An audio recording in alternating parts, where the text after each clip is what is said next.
Imagine um mundo sem sorrisos, sem a gargalhada contagiante entre amigos, sem os risos espontâneos provocados por uma piada, sem os sons alegres que permeiam as interações sociais. Agora, expanda essa ideia para além dos humanos. E se eu te contar, que o riso ele não é exclusivamente humano, nosso? Animais também riem, de forma surpreendente e muitas vezes, talvez não tão perceptíveis para nós seres humanos. Mas, por que isso acontece? Por que o riso? Por que nós rimos?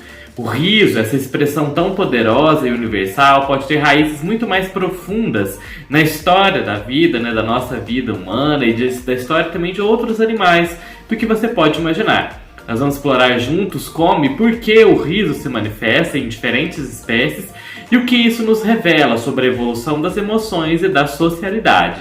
Sejam muito bem-vindos ao canal Eterna Busca. Eu sou o Jordan, biólogo e mestre em Ecologia de Biomas Tropicais.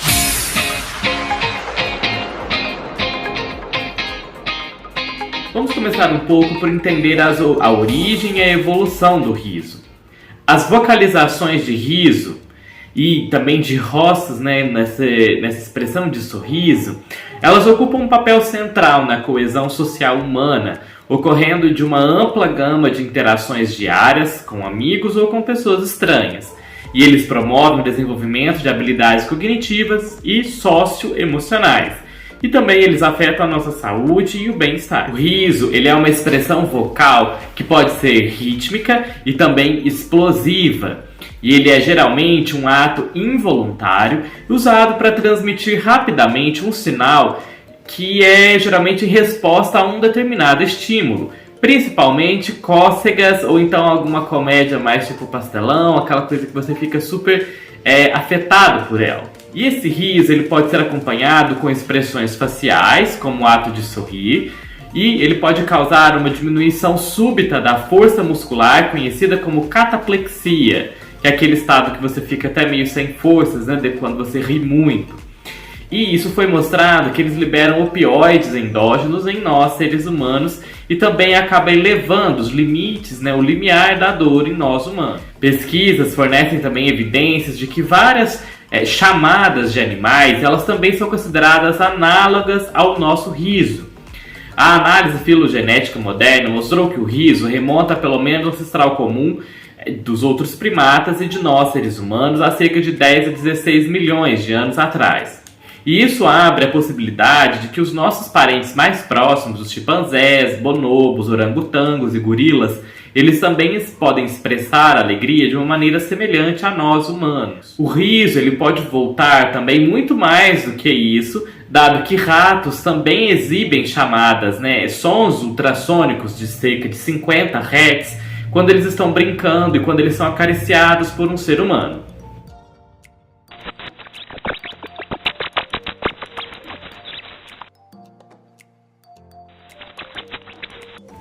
Eles também, os ratinhos, preferem passar tempo com outros ratos que também riem muito, que é melhor estar numa boa companhia, E essas chamadas, esses sons que eles fazem, induzem os animais a serem mais positivos, otimistas em relação às coisas. Vocalizações semelhantes ao riso, eles também foram encontrados em aves.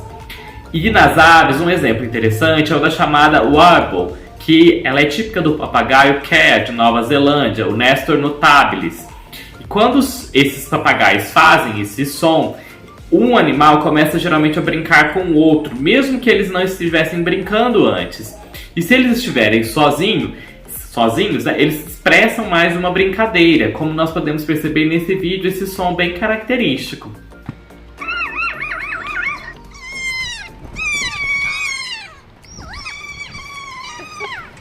Esses resultados levaram à sugestão de que esse som, essa chamada dos pássaros Care, esse warble, também pode ser análoga ao riso humano. Charles Darwin foi o pioneiro nessa ideia de que essas exibições faciais, elas mostram uma continuidade, uma semelhança entre as espécies. E ele falou sobre isso na Expressão da Emoção no Homem e nos Animais, lá em 1872. Darwin fez comparações entre comportamentos faciais específicos em humanos e animais não humanos, e argumentou que eles provavelmente seriam sustentados pelos mesmos estados emocionais. Uma maneira de examinar essa semelhança de expressões faciais entre as espécies diferentes é usando o que é chamado FACS, que é o Facial Action Coding System, que então é um código de sistema de ação facial. O FACS original, ele foi criado para uso em seres humanos e ele foi uma tentativa de padronizar as descrições do comportamento facial, na qual Ekman e os seus colaboradores, ao longo de vários anos, fez uma série de pesquisas até chegar nessa proposição. O FACS foi baseado em trabalhos anatômicos anteriores, que descrevem os movimentos faciais individuais de cada músculo da face, em termos da sua alteração facial também subjacente, característica de 6 principais emoções. O sistema, ele compreende certos códigos para movimentos musculares individuais, que são os denominados AU ou UA, que são as unidades de ação, ou então os descritivos de ação, que são AD, que são movimentos mais globais da face. Isso é importante para a gente poder comparar principalmente, nós já até falamos no vídeo anterior aqui do canal, na qual nós falamos sobre aquela questão das pessoas acharem que porque o animal, principalmente os macacos, né, estão mostrando os dentes, eles estão rindo. Mas na verdade não é bem isso que acontece, porque os dentes também são mostrados em outros contextos sociais, de sofrimento, de apaziguamento, de estresse, de medo extremo. Então depois confere esse vídeo lá, que ele é bem legal, e lá a gente também fala um pouco dessa delicadeza de movimentos, que nem sempre eles representam a mesma coisa. É importante destacar, gente, que quando a gente está falando aqui dos movimentos faciais, que nós podemos considerar como macro-expressões, que estão relacionadas às grandes expressões, como a expressão de medo, a expressão de raiva, a expressão neutra e também essa expressão de alegria, são grandes expressões faciais que envolvem esses músculos num contexto macro, e nós não estamos nos referindo aqui a microexpressões de que o movimento de tal músculo ou de tal outro músculo pode indicar o que a pessoa está pensando ou não pensando, ou estados emocionais internos da pessoa ou do animal, porque existe uma série de discussões na literatura se a face do animal realmente representa estados internos emocionais ou não,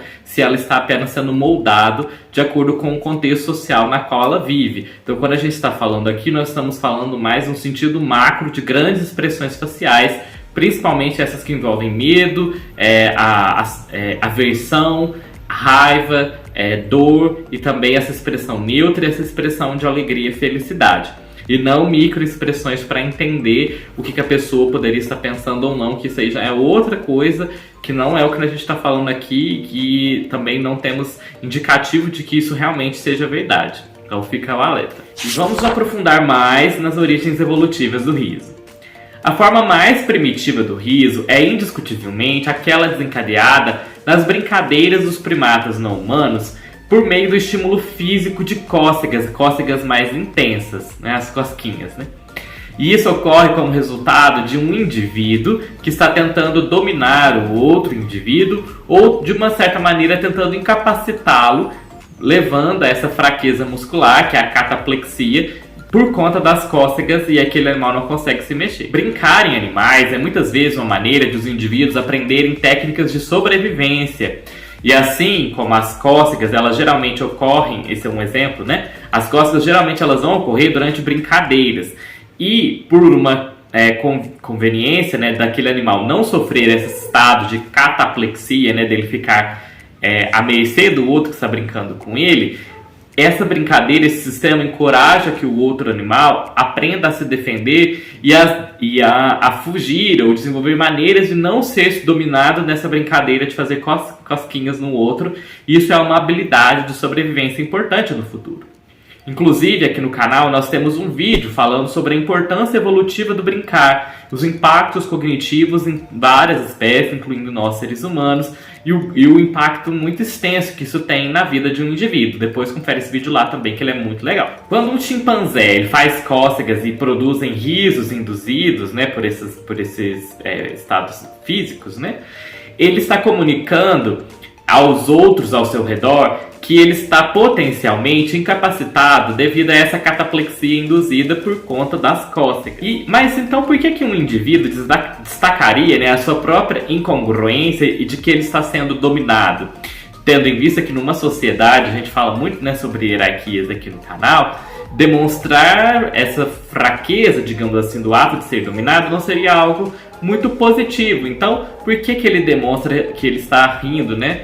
Que ele está sendo dominado por meio da risada, por esse ato de fazer cócegas nele. A teoria da mímica defensiva sugere que expressões emocionais humanas, como o riso, envolvem um conjunto complexo de expressões faciais, vocalizações e também posturas corporais, que evoluíram a partir de reflexos defensivos que protegem aquele indivíduo e atuam como um sinal para regular a brincadeira, sinalizando que aquele indivíduo que fez as cócegas, ele teve sucesso, né? E aquele outro ele foi receptivo com essa brincadeira e que eles estão brincando, no caso. Então isso permite reforços sociais para demonstrar que aquilo que eles estão fazendo não é uma briga. Esse estado do riso, ele demonstra, né, esses traços faciais, que pode ser considerado então uma expressão amigável, e isso permite que a brincadeira possa continuar. E também uma forma do indivíduo aprender a se defender. E isso não precisaria da interferência dos outros indivíduos do grupo, já que eles estão brincando e não brigando. Em algum momento, por alguma razão, o riso se originou dessa interação durante as brincadeiras. E o riso ele poderia ter se desassociado também da exigência de um contato físico, característico das cócegas, por exemplo. Uma vez que rir em antecipação, mesmo antes da pessoa fazer cócegas, né, em você, pode ser condicionado até mesmo em bebês humanos, rindo antes mesmo de ser tocado. E esse condicionamento ao riso, com relação às cócegas, permite que esse riso induzido pelas cócegas ocorressem mesmo sem a necessidade do contato físico com o outro animal. Tem sido demonstrado que a vocalização, né, o som do riso, podem realmente ocorrer como resultado de uma antecipação de uma provável cócega, permitindo que esse potencial riso ocorra a partir de eventos relacionados às cócegas. E, no caso, quando os indivíduos riem, mesmo quando aquele contato que a pessoa fez na outra, ou o outro animal fez no outro, é mínimo. Ou mesmo quando a pessoa não consegue fazer cócegas porque a outra conseguiu se esquivar, mesmo assim, a pessoa ainda assim consegue rir. Ela vai rir mesmo tendo conseguido fugir. Ou ainda num outro contexto, que é o que a gente fala de uma situação incongruente. Por exemplo, quando alguém escorrega na sua frente, cai e você começa a rir. Essa incongruência, ela é chamada de a teoria da incongruência do humor. E ela descreve como que o riso orientado para uma sensação de humor, que é um estado emocional, digamos assim, ele destaca eventos inesperados, enquanto que a teoria da superioridade, que é uma outra teoria para explicar o riso, afirma que os indivíduos riem do infortúnio dos outros por se sentirem superiores, no caso dessa teoria da superioridade. E assim a natureza física dessas falhas das cócegas poderiam ser, porque a pessoa não conseguiu fugir das cócegas, né? Poderia ser considerado um comportamento incongruente, tendo em vista que não teria o porquê ele sinalizar que ele está sendo dominado. E assim o indivíduo destaca essa incongruência dele não deveria ter sido dominado, mas foi, rindo. E também as pessoas que estão observando riem também nesse contexto, porque elas acabam sendo o outro indivíduo que está fazendo as cócegas ri também num riso considerado dominante. Quando nós rimos de alguém escorregando em uma casca de banana ou caindo na sua frente, alguma coisa assim, aqui em Ouro Preto, por exemplo, é super comum, porque é uma cidade, né, muito íngreme para quem já veio aqui, as pessoas caem muito, né? Nós estamos especialmente, né, comunicando a essas pessoas que caíram e às outras pessoas próximas de que o que essas pessoas fizeram, né, de cair, foi incongruente em uma ação rápida e alta que é o riso. Embora escorregar e tropeçar sejam exemplos de comportamentos incongruentes que podem fazer com que o indivíduo seja ridicularizado, esses eventos eles também são potencialmente perigosos, tendo em vista que a pessoa pode se machucar seriamente quando ela cai. E dessa maneira, os sinais vocais eles são usados para melhorar as chances de sobrevivência de um indivíduo, de modo a ele evitar que cair novamente. Tendo em vista que esses sinais de riso, eles podem ajudar a melhorar a aptidão de um grupo na qual ele está inserido, porque ele acaba ensinando aos outros em um grupo que é incongruente cair e não se deve comportar dessa maneira. Então o riso, a pessoa, né, que caiu, ela acaba se sentindo também envergonhada nesse contexto dessa teoria aqui. E aí ela aprende que ela deve evitar cair. Vamos mergulhar um pouco mais agora na anatomia do riso. A expressão facial do riso, ela é notavelmente semelhante entre os hominídeos, com a principal variação sendo que os dentes superiores são mostrados ou não, o que ocorre em seres humanos e bonobos, mas ocorre menos em outros hominídeos. A expressão do riso, ela é separada da exposição dos dentes, porque não é porque um macaco está mostrando os dentes que ele está rindo, como eu falei no vídeo lá anterior. Quando há ativação dos músculos zigomáticos maiores e menores, e há essa expressão mais parecida com essa aqui da foto, essa expressão ela está mais próxima de um sinal que a gente chama de apaziguamento, que é quando o animal mostra esses dentes numa situação de estresse, de desconforto, de medo extremo, ou de que ele está se sentindo ameaçado, e ele que não expressa esse tipo de expressão facial em um contexto mais descontraído e lúdico, mas normalmente é nesses contextos que eu falei de uma ameaça ou quando ele está se sentindo incomodado. E justamente por isso, Van Hoof, em 1972, descreveu o riso como uma face, né, de boca aberta, relaxada, e o sorriso como... E é importante, daqui a pouco a gente vai distinguir um pouquinho mais, né, a diferença entre riso e sorriso, que não são a mesma coisa. Então, para Van Hoof, né, o riso é essa face de boca aberta relaxada, e o sorriso é uma face de dentes descobertos, silenciosa, sem expressão de som nenhum. E essas origens para essas duas expressões faciais seriam separadas, mas recentemente elas teriam uma separação operacional e funcional menos clara, tendo em vista que elas são expressões faciais bem parecidas. Nessa imagem aqui do artigo de Kavanagh e colaboradores de 2022, nós temos uma comparação do sorriso humano com a exibição dos dentes nas três casos aqui. No primeiro a gente tem um macaco de crista, né, a macaca negra, e nos dentes representados também no desenho por Darwin, de como seria essa expressão, e em nós seres humanos, em que vocês percebem que os músculos, né, aqui no caso do humano, os movimentos que são feitos, né, que há essa elevação do AU12, do AU6 e esse deslocamento do AU23, no caso dos macacos há uma forma bem parecida também, né, com um elevamento também do AU12, esse AU10 também que aumenta, o abaixamento da AU16 e essa abertura também do AU25, no caso da macaca negra. E essa forma de colocar do movimento também foi descrita lá por Darwin também. Sorrir e rir têm sido, então, de longe, as exibições faciais mais estudadas, e muitas de suas observações são apoiadas por dados empíricos e evidências que que essas duas expressões comportamentais têm origens filogenéticas separadas. Os primeiros estudiosos inicialmente assumiram que sorrir seria o diminutivo do riso, e que ambas as exibições derivavam da exibição da boca aberta relaxada, que é o que a gente chama de ROM, também conhecida como play face, né, ou uma face de brincar, de jogar, né? Acredita-se que esse ROM seja uma exibição ritualizada, que ela vai aparecer quando está sendo preparado, o animal está se preparando para morder o outro na hora que ele vai brincar. E isso é comum em várias espécies de predadores fazerem essa exibição de comportamento de mostrar os dentes, principalmente em canídeos, em raposas, ursos marrons, que isso é bem comum. Inclusive aqui nós temos um exemplo da ilustração da Davila Ross de 2022, está no artigo deles, né? A ilustração aqui primeiro, né, de um urso-sol mostrando os dentes, que também é num contexto aqui de que ele vai começar a brincar. Um macaco japonês, um bonobo e uma criança também exibindo os dentes, num contexto de exibição mais lúdica. Mas, novamente, gente, isso é muito delicado, para se você não conhecer de primatas, essas expressões podem ser sinais de ameaça se você não conseguir entender melhor as delicadezas, nuances da expressão facial. Por isso, não se aproxime de um animal desconhecido se ele estiver mostrando os dentes dessa maneira, porque você não sabe, se você não conhecer, né? Já nessa outra imagem também do Kavanagh, dos colaboradores lá de 2022, nós temos de novo a comparação do sorriso humano e esse jogo, nessa expressão facial do play face, que ele vai mostrar os dentes antes de começar a brincar.